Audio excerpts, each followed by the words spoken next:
چترال کو ملک کی دیگر حصوں سے ملانے والا اگر واحد زمینی راستہ لواری ٹاپ ہے جو اب لواری سرنگ بن چکا ہے تو دریا پر واحد پل چرچل پل چکدرہ ہے۔ دریائے سوات پر چکدرہ کے مقام پر لوہے کا پل عبور کرنے کے بعد ملک کے دیگر علاقوں میں جایا جا سکتا ہے۔ اس پل کی ایک تاریخی اہمیت بھی ہے۔ اس پل کو ونسٹن چرچل بھی کہلایا جاتا ہے۔ 1901 میں رچرڈسن انگریڈیئنٹس ممبئی اسٹیل میل سے اس کی سامان ریل کے ذریعے درگیہ تک لایا گیا۔ اس کے بعد ہچروں کے ذریعے چکدرہ تک یہ سامان پہنچایا گیا۔ ستمبر 1901 میں اس پر کام کا آغاز کر دیا گیا اور مارچ 1903 کو یہ پل ہر قسم کے ٹریفک کے لیے مکمل ہوا۔ اس کی افتتاح کے لیے اس وقت کے صوبہ سرحد کے چیف کمشنر سر آرتھر ہیرلڈ کو بلایا گیا۔ اس پل پر کل 4,44,000 ہندوستانی روپے لاگت آئی تھی۔ اس کے ساتھ ایک قلعہ بھی ہے جو چترال سکورٹس کا ایک ونگ اس میں مقیم ہے۔ 1586 کو اس قلعے کو مغل حکمرانوں نے تعمیر کیا تھا۔ اس کے بعد 1850 میں برطانوی سامراج نے اس قلعے کو اثرنو تعمیر کیا۔ سال 2010 میں جب تباکن سیلاب آیا تو اسی دریا پر 1987 کا بنایا گیا RCC پل سیلاب کا نظر ہوا۔ چترال اور ضلع اپر لور دیر کا ملک کی دیگر حصوں سے مکمل طور پر رابطہ منقطع ہوا، مگر 1903 کا یہ پل اپنی جگہ پر کھڑا تھا۔ ضلع لور دیر، ضلع اپر دیر اور چترال کو ملک کے دیگر حصوں سے ملانے کا واحد ذریعہ یہ پل تھا جو ایک طرح سے ٹوٹ پھوٹ کا شکار بھی تھا۔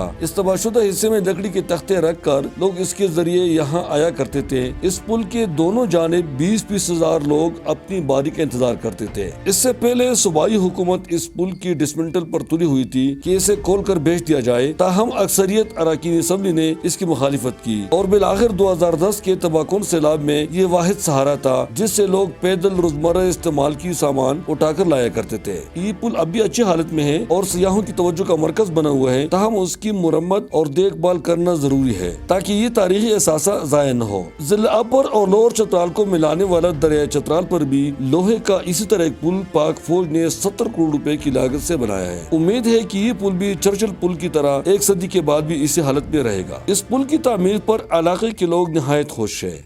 یہ جو پل ہے جب سے یہ بن گیا ہے، اپر چترال کے جو اسٹوڈنٹس ہیں جو یونیورسٹی کے لیے بونی سے، ریشن سے، بارنس سے اور دوسرے اپر چترال کے علاقوں سے آتے ہیں، ان کے لیے انتہائی ہی سہولت ہو گئی ہے۔ سڑکیں اور پل کسی بھی علاقے کی ترقی کا پہلا زینہ سمجھا جاتا ہے اور عوام کو بھی چاہیے کہ ان اثاثوں کی حفاظت کے لیے اپنا بھرپور کردار ادا کریں تاکہ آنے والی نسلوں کے لیے یہ تاریخی اثاثے محفوظ رہیں اور ضرورت کے وقت ان کو استعمال بھی کیا جا سکے۔ محمد فاروقی، چترال۔